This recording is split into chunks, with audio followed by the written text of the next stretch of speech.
Hey folks, Jordy Williams of Wizards with Laser Rifles here, just to give you a quick show of what you can expect if you were to, pick up a copy of Silam #1, The Spike of Dosku. This is written for Dungeon Crawl Classics.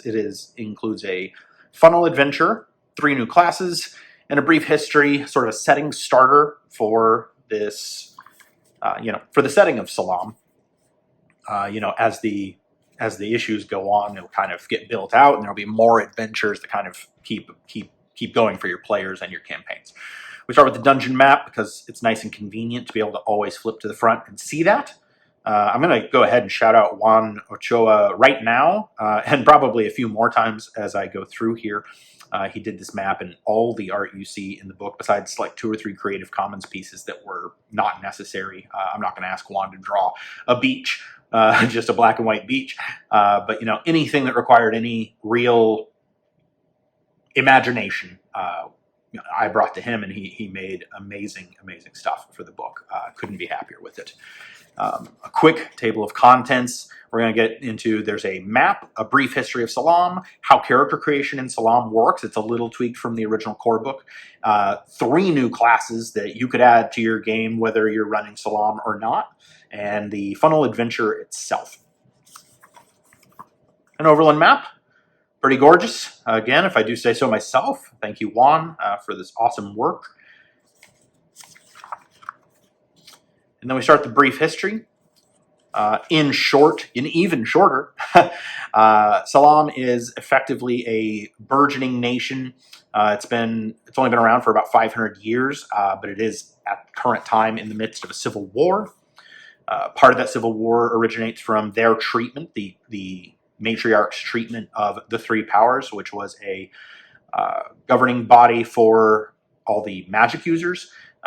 They effectively wiped them out, which leads to a civil war that sort of ignites the action for the funnel adventure and for the game itself.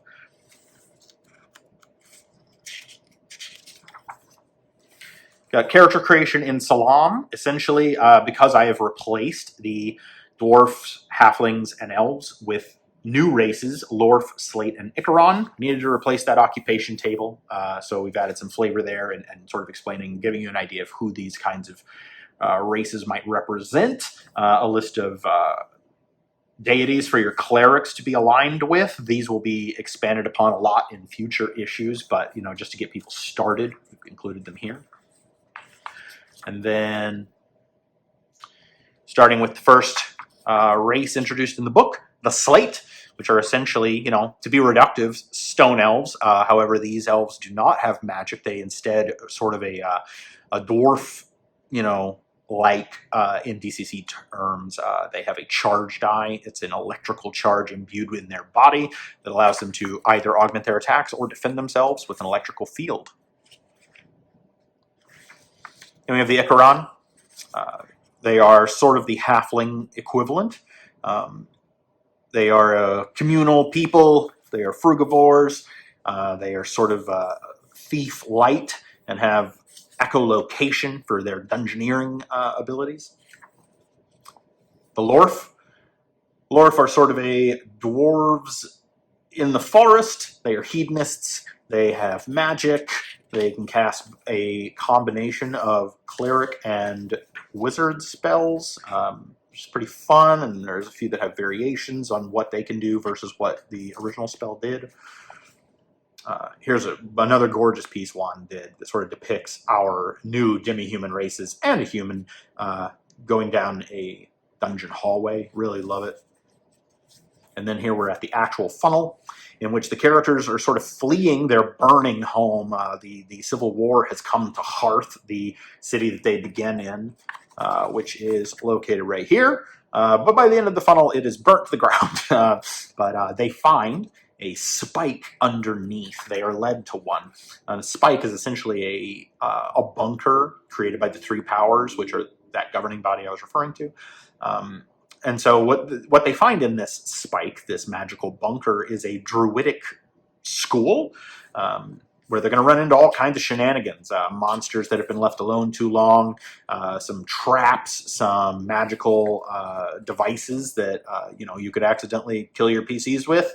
It's a funnel, and you'll expect to see a pretty good amount of people not survive. But this is also where the players are going to come to understand that these spikes are actually spread across Silam. They are noted.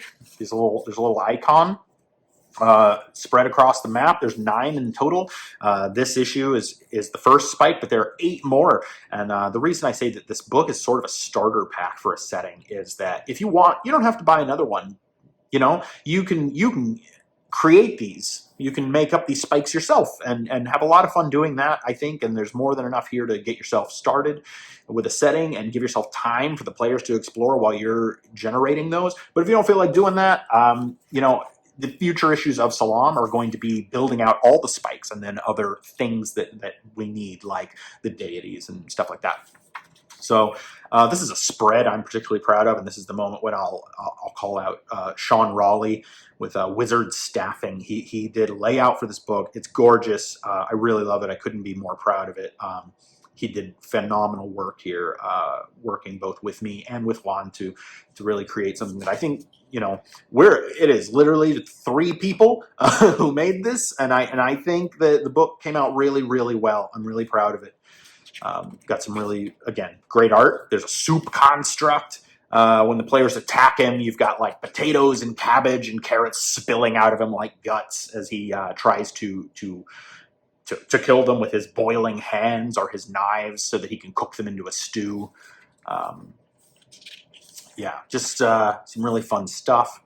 Eventually the players get out, hopefully, if you didn't get a TPK. I never got one in playtesting. I could see how it could happen if your players make some crazy choices, but generally speaking, survival rates were about what I hoped for in a funnel.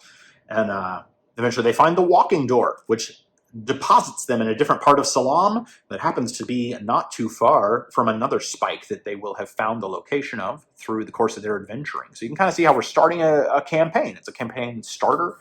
I'm really proud of the book. I really hope that, if you see it in the wild or if you see it at Goodman Games, you pick it up and enjoy it. And if I ever meet you, I really hope you tell me how you use the book. I don't think anything would make me happier than hearing that other people read and enjoyed and that their players had a good time with it.